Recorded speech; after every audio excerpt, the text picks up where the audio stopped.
If you do know Reverend Shuttlesworth's story, you do know that he's the reason that Martin Luther King came to Birmingham. But Reverend Shuttlesworth was really kind of the only person in the country that had a ground game that was going on for 7 or 8 years before Dr. King came here. And that is something that I don't think anybody outside of Birmingham probably really knows. And if it were not for, and that, the other really important part about that is he had people, but he had people behind him. So he had all of these people. Reverend Gaston is also here today. He had all of these people behind him that were working to do anything that Reverend Shuttlesworth asked them to do, but they all believed in it, and they were all willing to sacrifice. And if it were not for that, like, it's just, I think I did not appreciate how many heroes there were in the movement. I mean, everybody hears that, and there's still a lot of unsung people. There are a lot of other people that I wish we could have discussed more in the film. That's maybe one thing that I regret not having more time to do. But I think the thing that really sticks out is that it was Reverend Shuttlesworth that made all of this possible. And there's actually a thing that is not in the film that we cut out, but it's Reverend Shuttlesworth. It's sort of like a little blooper kind of thing where he starts to say, Martin didn't make me, I made Martin. But then he says, but I supported everything that Martin did. and that is really pretty true. I mean, he did. And he was also willing to, he was all about the movement. He was not a glory hound. He was not in it for himself. He was all about moving freedom forward. And he was willing to let other people have the spotlight. He was always working. He was just working and concerned about the work more than anything else. I'd say the thing that stuck out to me was how many times he sued the establishment. Like, he had no problem saying, this is not okay, I will pull a lawsuit together. And I think we don't talk about that piece. I think sometimes people see, oh, it's the pastor who's leading this movement, but it was a very intelligent man. And so I definitely don't want that to be missed in his work. Yeah. So I have a different question. And I think there's a lot of times when the stories we see on film would depend on the people who are writing or the people who are directing or the people behind the camera. And I think my question is, how do we get to the left of that to have more diverse stories? So how could we encourage more diverse storytellers and filmmakers? Because the more that we expand that pool, I think the more we could learn about our own history. Simply because we have the people who were exposed and it could be their authentic voices leading those stories. So I'd really like to hear your perspectives on how we could get, expand that pool of diverse filmmakers and storytellers. Thanks. I mean, I think you need, one of them is definitely resources. You need the resources to be able to do that.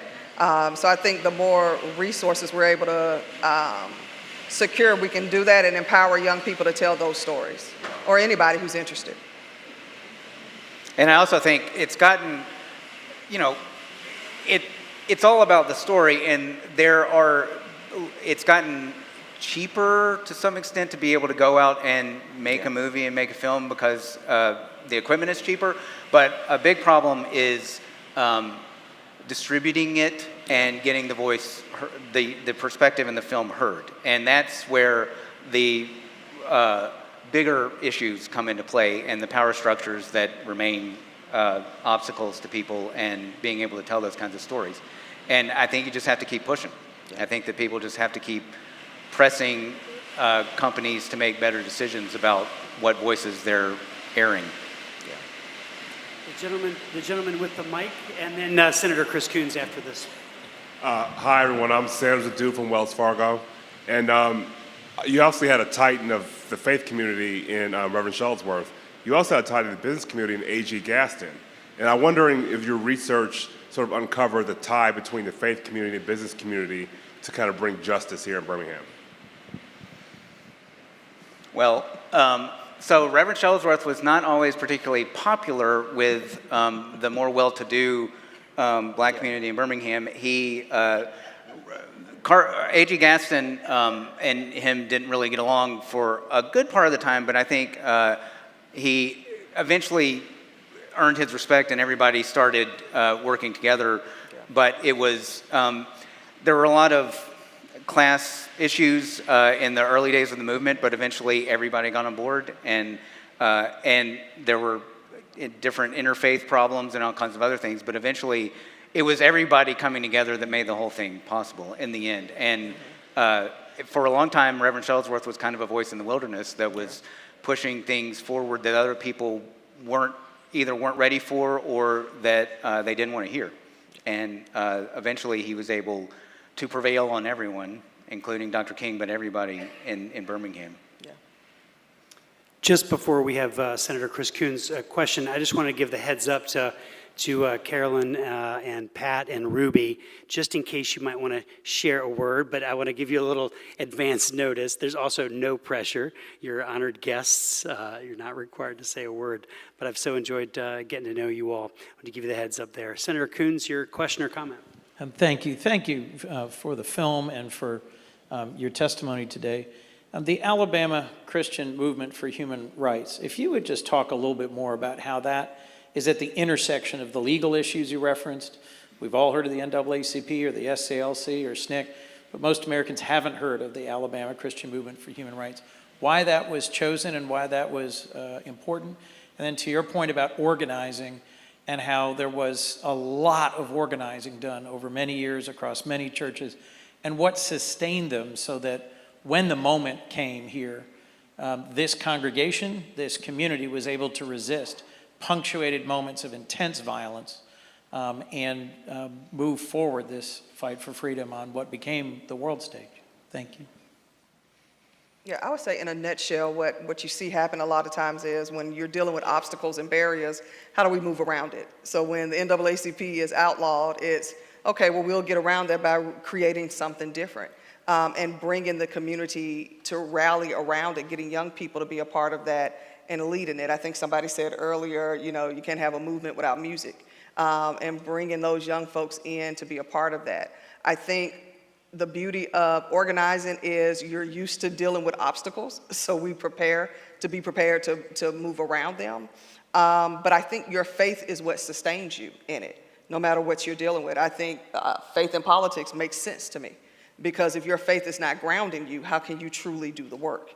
You know, and I think that's what you see in the example of Reverend Shuttlesworth, is that his faith truly grounded him. So regardless of what issue came up, we're going to move forward, and this is the direction we're moving in. And even when people doubted him, whether that was community members, whether that was the establishment, whether it was peers in the work, it was, we're moving this direction, and either you can go with us or not, but that's the direction we're going. And I think that kind of led to, you know, this is not working, they've outlawed this. That's all right, we'll show up in this way. And, Yeah. oh, yeah. I want to address that as well. Yeah. Come to the mic. I just want to address that same question as well. And I want you to know, as a history teacher, I believe in giving people primary source documents. So inside of your package of information, okay? In your package of information is a heavy sheet of card stock. And if you, since we got a little time with the weather, if you want to pull it out, and I'm going to talk about it based on what T. Marie said. After the state of Alabama, not just Alabama, but all of the Deep South states outlawed the NAACP, and they did that because of the case Brown versus the Board of Education. Alabama's shaking in its boots. We're on the brink of what? Just fear. What are we going to do? So they passed a law really asking for all the names of the members of the NAACP. He refused to give up those names. So the state of Alabama wrote the law, and everybody kind of followed suit, the other states, and then they declared the NAACP to be a foreign corporation. Well, back then, we didn't want foreign companies in Alabama. Today, we go out and get them. We've got Hyundai, Mercedes, we do, and we bring them back. So therefore, after the law was passed, he asked for a copy of the written law, and they gave it to him. I don't think they thought he was going to read it. He read the law, and the law stated that an organization could exist in Alabama and not give up its members if the organization was a literary club or a religious organization. So if you pull out this document, This is more or less the register. If you want to work with Reverend Shuttlesworth, be a part of his work, then you had to agree to these 10 commandments, is what he called it. So when he started his new organization after reading the law, the first word as far as the name is what? Alabama. They could not say it was foreign. And the next word is what? Christian. So with all of that, the organization was allowed what? To exist in Alabama. I told the other group that Reverend Shuttlesworth was simply brilliant. He really and truly was. He graduated even from high school as valedictorian. He graduates from Selma University as valedictorian. I mean, he was brilliant. So when you look at these 10 things, if you were going to march with him in the street, you had to agree to these 10 commandments. A lot of people say, well, okay, I'll help you out, but I don't know about marching. And the one that gave people like second thought is really number 8. And that one, yeah, that people just said, I don't know about that one. And it simply says that I'm willing to refrain from violence of fist, tongue, or heart. It wasn't the fist. People could control that. It wasn't the tongue. I don't have to say and talk back to you, but if I really thought about this and I thought about my heart, maybe I can't sign this. But look at what he did on the bottom. Brilliant.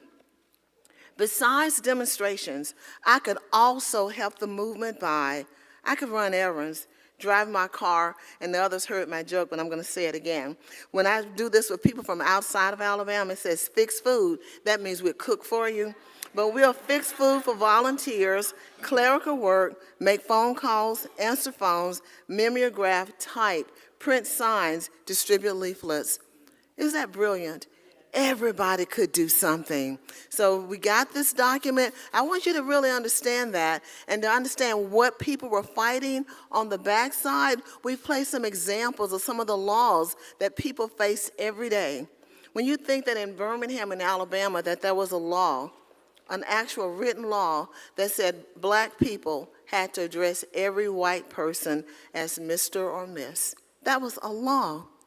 When you look at this law that said black and whites can't play together, when you look at laws that say you can't even walk through the same doors together, and Reverend Shuttlesworth, and I did this, he was just knocking on the doors of opportunity that existed in the United States, but those doors were closed to people who looked like me. So he said he just kept knocking, and finally when they wouldn't open, he said, we just took the hinges off the doors. Thank you.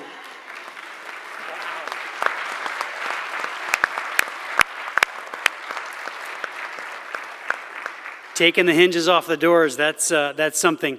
So we have 20 minutes or so. We've been given the early word, unless the voice of the heavens tells me otherwise, while we have some safety. So I want to close with, before we take one more question, with Congressman Clyburn being able to share a word with us, if he would. And then we have one last question here, and always, Shuttlesworth siblings always allowed to jump in as you will. But we have about 15 more minutes or so. We sort of need to stay indoors, and then we can check on the weather after that. Thank you. I'm Congresswoman Joyce Beatty, and while we have heard so many wonderful stories, I thought I'd be remiss if I didn't thank you for sharing him with us. I'm from the great state of Ohio, and in the 60s, when we were marching and fighting, we claimed him because he moved to Ohio and founded churches there.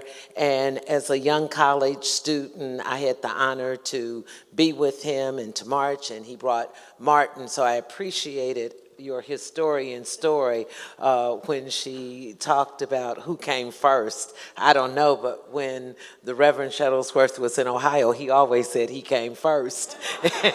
And we went with it. So I just wanted to say thank you for letting him come there. As you know, he founded the Greater New Heights Church, Lights Church there, and did so much for so many of us who were in the movement. Thank you.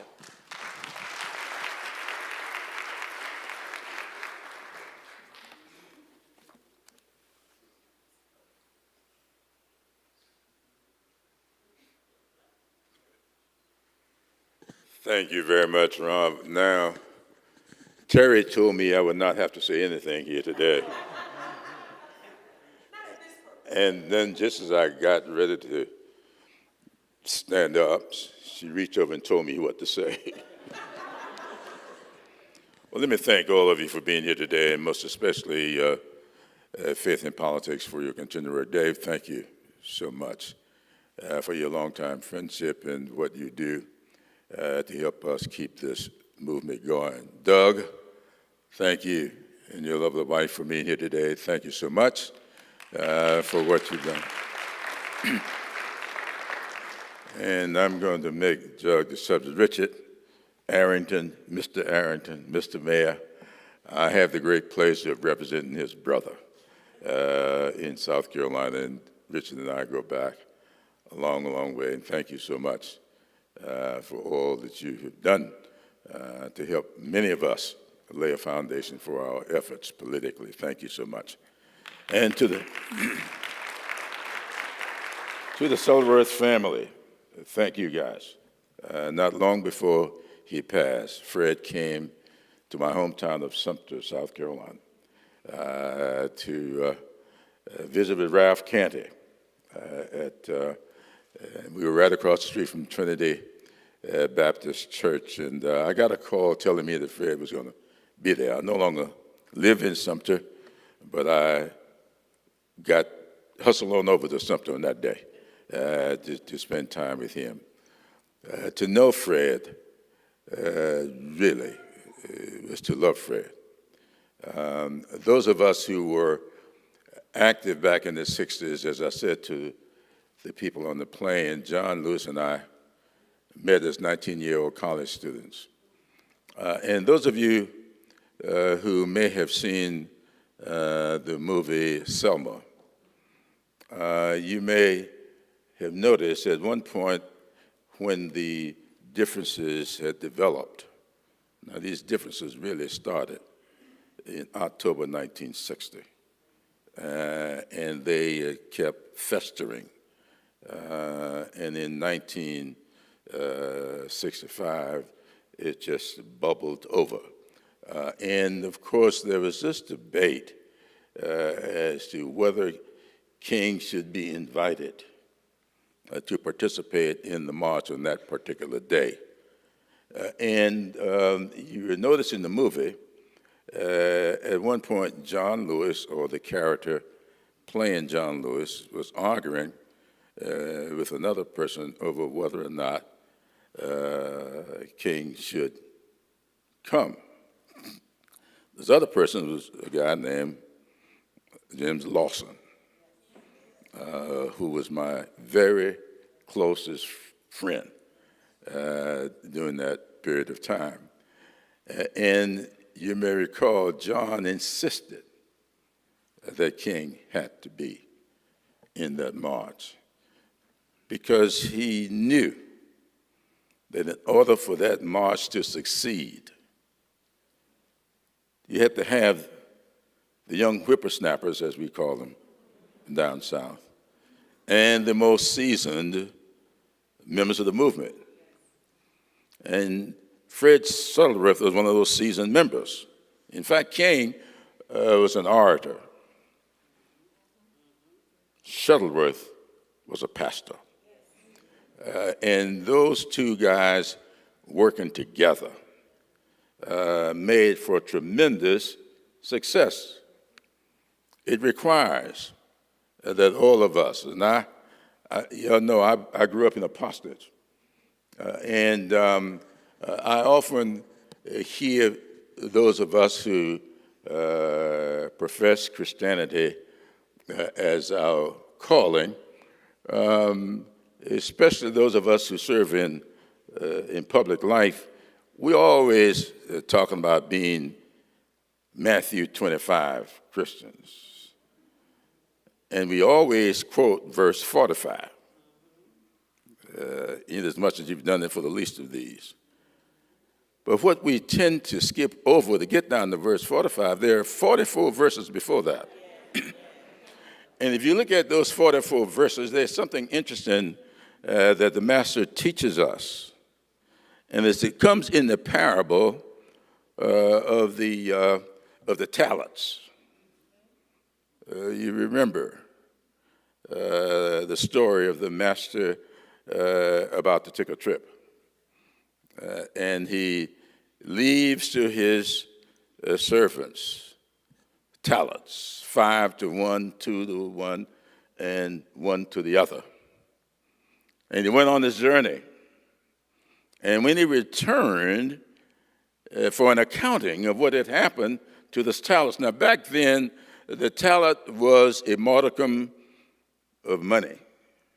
Today, the talent is not monetary, but is gifts that we had nothing to do with, gifts that we got from the Almighty. And when the master returned and asked for an accounting, you may recall, the one that was given 5 told the master, well, now, master, you gave me 5, I went out, I used it, I invested it, and now 10. And they went to one who was given 2. And the one who was given 2 says, you gave me 2, I invested it, it's now 4. And then he went to the one that had only 1 talent. And that one said, now, master, I did not want to lose what you gave me. And so I buried it for safekeeping, so that as when you got back, it would be here for you. And the master replied, in reference to this gentleman, if my memory serves, he used the word loathsome. And he took that talent away. He gave it to the one that had 10. And I've learned from that doing for the least of these require that we use what talents we have been given. We cannot do unless we use our talents. Martin Luther King Jr. had a talent, and it was different from Fred Shuttleworth's talent. But both of them used that which the good Lord had given them to improve the lives of others. I lived through that period when the NAACP was outlawed. In fact, the big case involving that was Shep Nash versus the NAACP. Doug, I know in doing some of your research, you ran across that case. In the little town of Sumter, South Carolina, Shep Nash sued my local branch of the NAACP. And he won the lawsuit.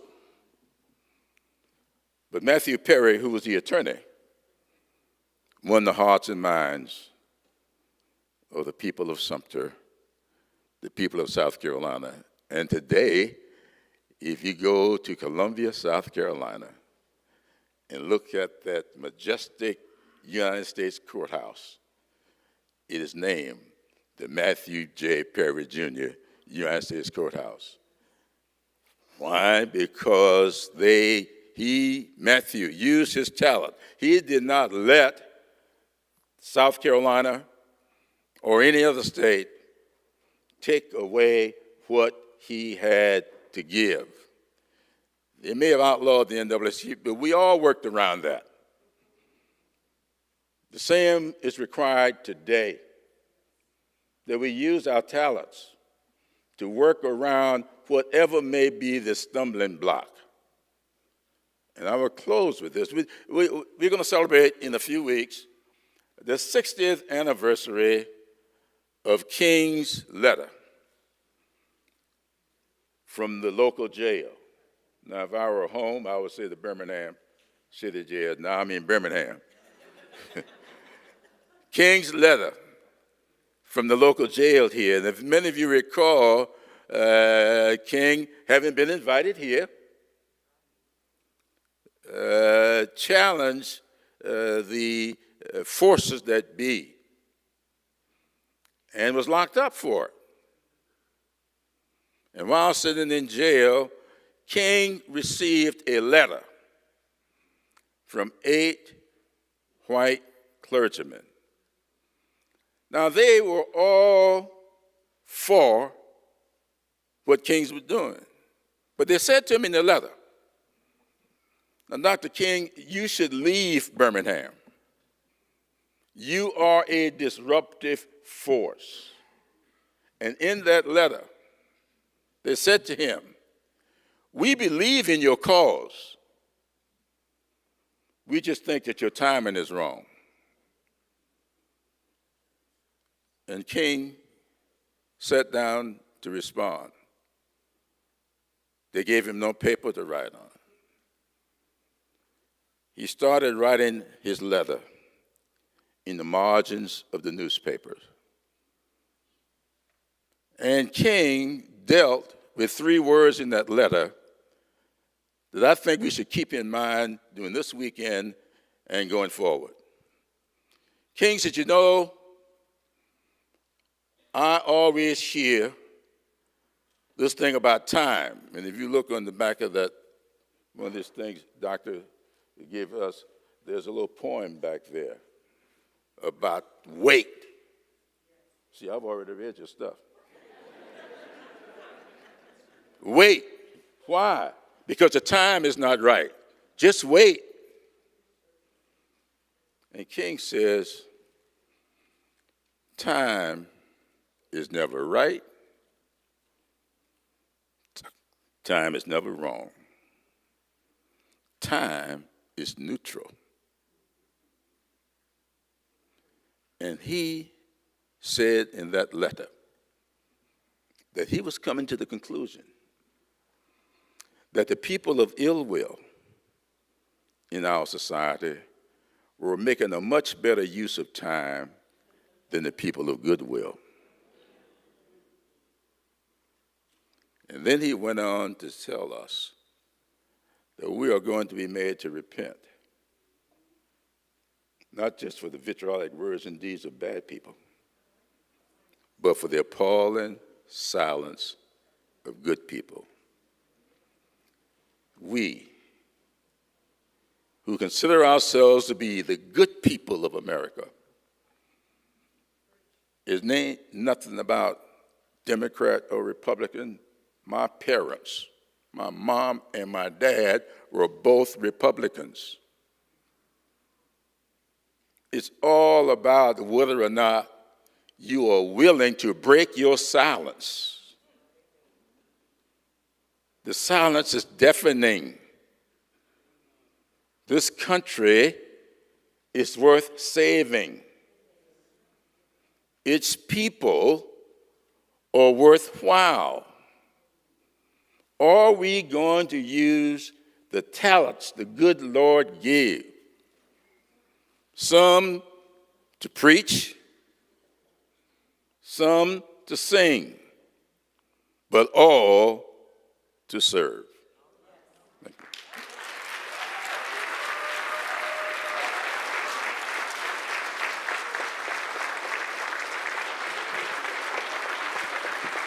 Thank the panel.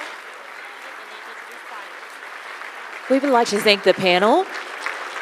You may now be seated. And now, welcome back the Carlton Reese Choir to give us a few selections.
Thank you. While we are coming together, speaking on Reverend Shuttlesworth, I would like for you to know that he is the one that organized this choir in 1959. That deserves a hand. Amen. I think I might be the only one that's an original member. Mrs. Mamie Mason and Brother Nims Gay are the two persons that he went to organize the group. Both of them passed in the last year and a half. But we are carrying on. Brother Carlton Reese, who we renamed the choir for, passed in 2002, I want to say. But we're still carrying on. We're still singing these songs about freedom. So when you hear us singing about George Wallace and Bull Connor, that back in the day, we were brave enough to stand right before them and sing these songs. I ain't gonna let nobody turn me around.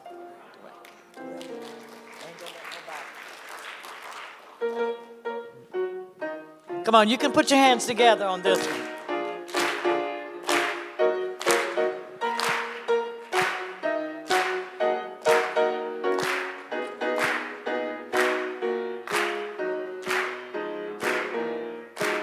Ain't gonna let nobody, oh no, ain't gonna let nobody. I'm gonna keep on marching up to freedom land. Ain't gonna let segregation, oh no, ain't gonna let segregation. I'm gonna keep on marching up to freedom land. Ain't gonna let George Wallace, oh no, ain't gonna let George Wallace. I'm gonna keep on marching up to freedom land. Ain't gonna let Bull Connor, oh no, ain't gonna let Bull Connor. I'm gonna keep on marching up to freedom land. Oh, we're gonna walk.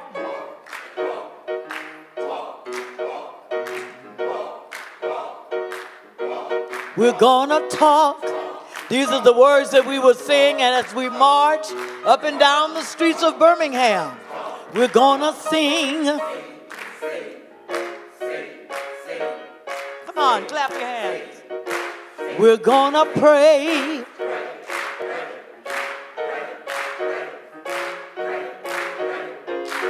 We're gonna march.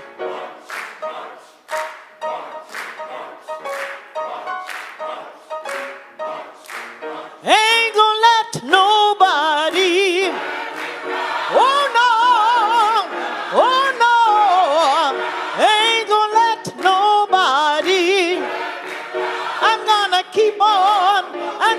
keep on marching up to freedom land.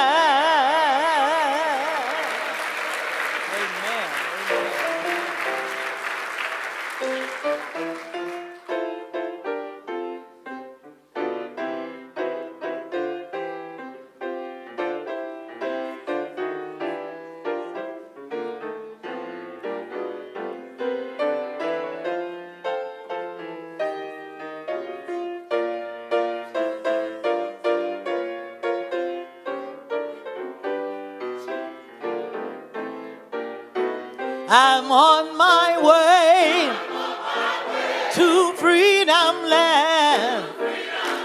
I'm on my way to freedom land.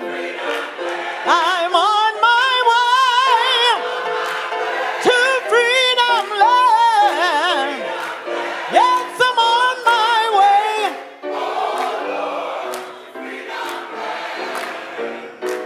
If you don't go, don't hinder me.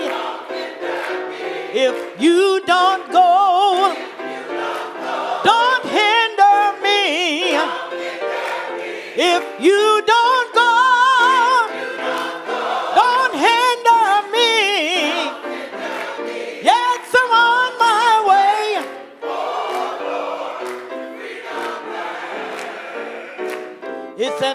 uphill journey, but I'm on my way.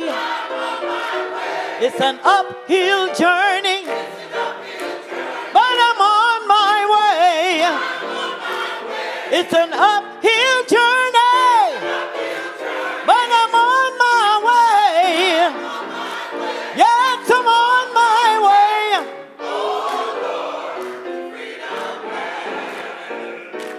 I said I'm on my way to freedom land.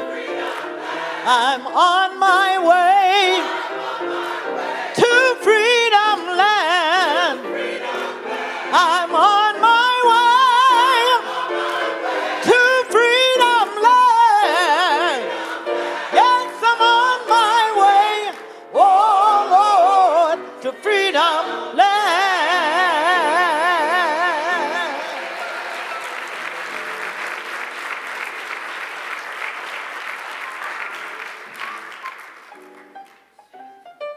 Before we leave, we want to hear from Pat Shuttlesworth Massengill.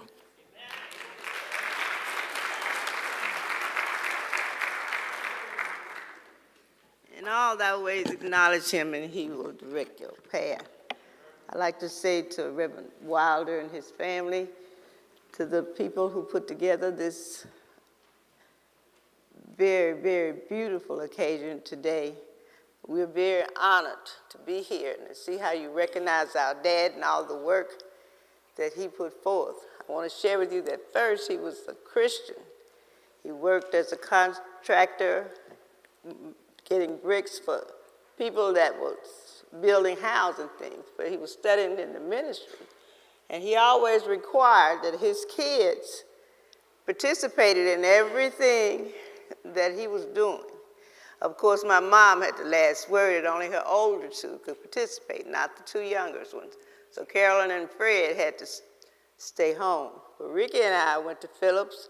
Any demonstrations he did, anything that he did, we had to be a part. So I'm glad to see this morning, because I had to sign one of these. And my dad made sure that my name is on the dotted line, because I looked exactly like my mom, who passed in 71, but my temperament and my personality is just like him. So we are number 8 is the only one we have problems with, because he said you have to represent the Lord first, and you can't do anything that he wants you to do if you aren't sincere and if you aren't honest with people.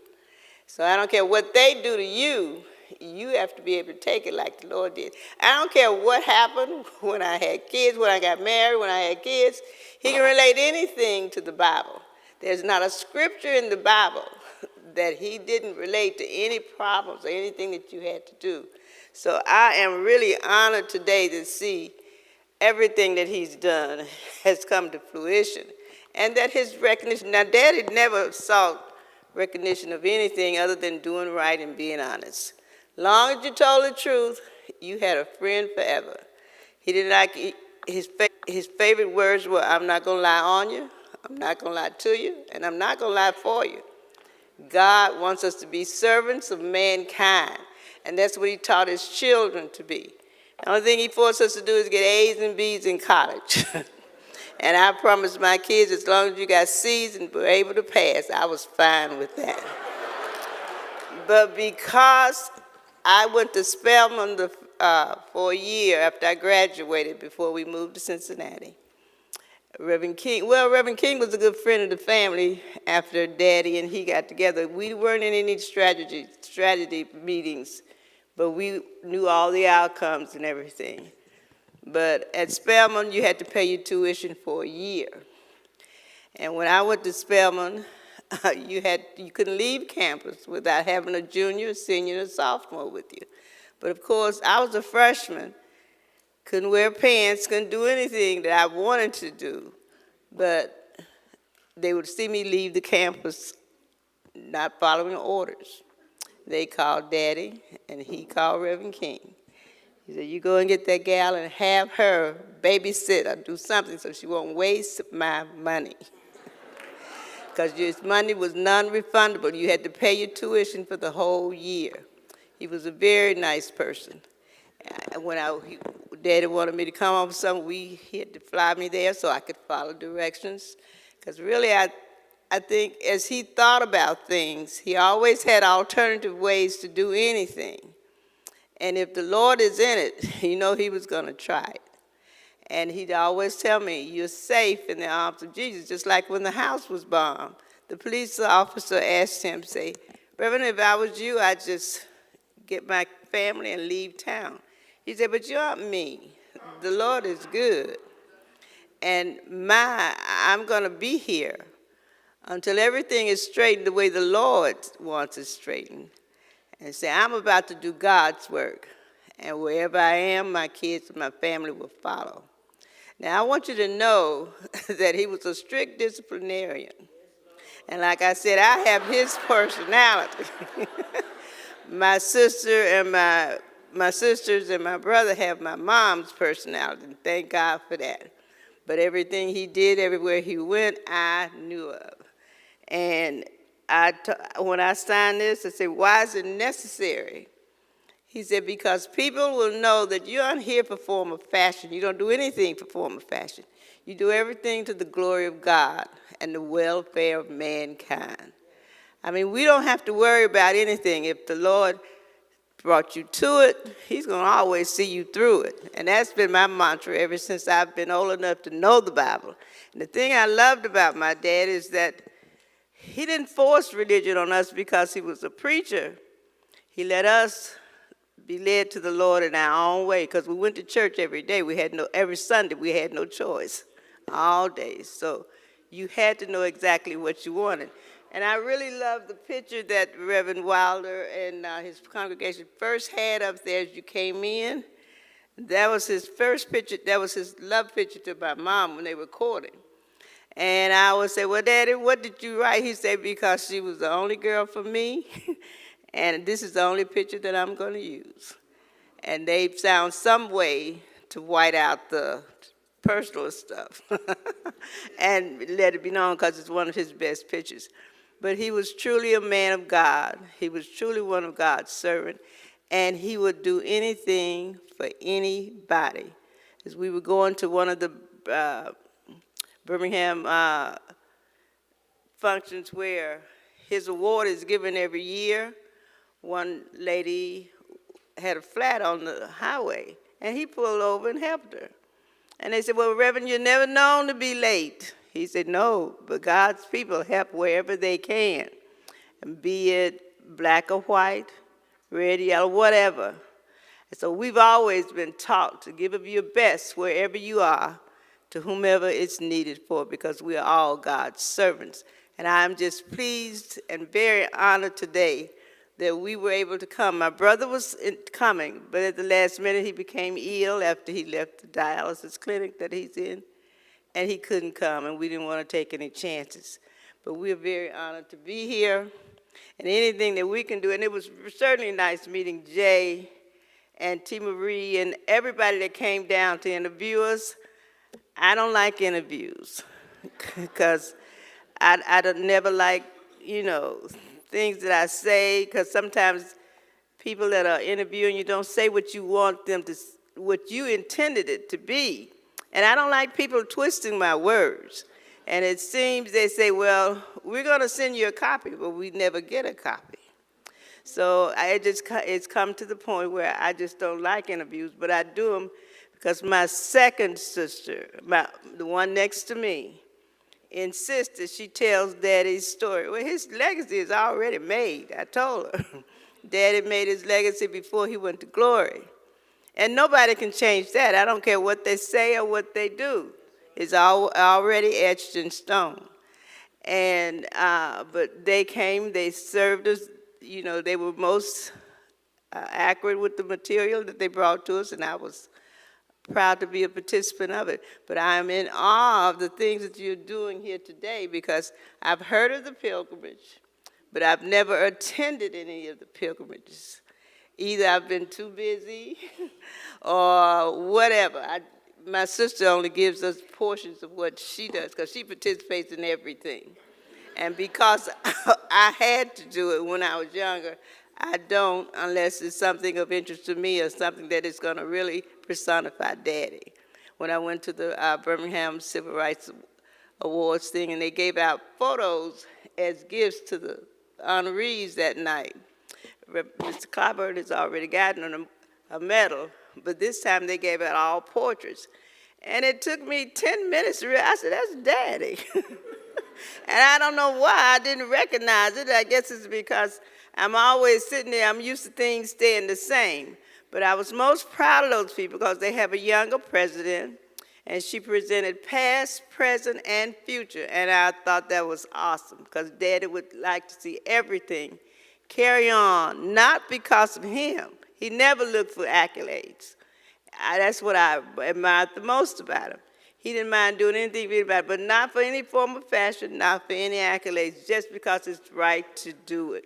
And I've taught my kids, thank God, that they know the Lord first, and they always know what Mom and Granddad would expect of them, and they try to do that. And all of us have raised our kids the same way. But I just wanted to thank you for the opportunity to be here today. As of February 12th, I became 80 years old.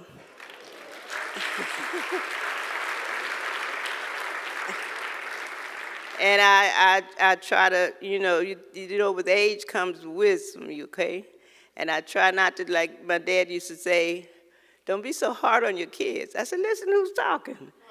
When he was strict on us, if I had to sign this pledge, and I was so glad to see this because I said it reminded me of what I had to do. And he did, I don't care who came into the movement. If you couldn't follow these rules, you're asked to move nicely and quietly, but you cannot participate. And I said, Daddy, I have a problem with number 8. He said, baby, if you can't do what they're supposed to do, you will not be in the line like everybody else. Do what's asked of you. You're one of God's servants. Be what he needs you to be for mankind. And that's exactly what I have taught and lived since I've known him. But thank you so much for inviting us. Thank you so much for giving us the opportunity. And I especially want to thank Reverend Wilder for giving us a complete history of Bethel, because I knew some of it, but I didn't know it all. And sometimes when you just get bits and pieces, you just assume the rest. But it's a reason now that my kids can go back and follow the true history, because everything they can find on Granddaddy, they're looking for it. We have an archive at the church, at Greater New Light Baptist Church, and they have the material at the Birmingham Civil Rights Institute. And I said, Mom, why don't you ever bring us anything? I said, because I want to make sure you aren't going to destroy it. You give it to people that need it, people who can use it.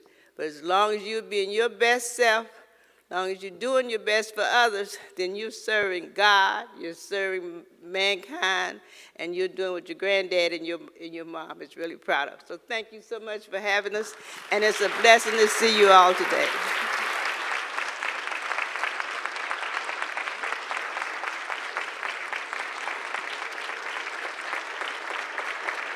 Thank you. Thank you, thank you. Thank you to the Carlton Reese Choir. Due to weather, we will remain in the church. This is a time for fellowship, to use the restroom, and just simply take a break. We will provide lunch instructions shortly. Please be back in the sanctuary at 1:20 p.m. for our lunch program and further instructions. Thank you.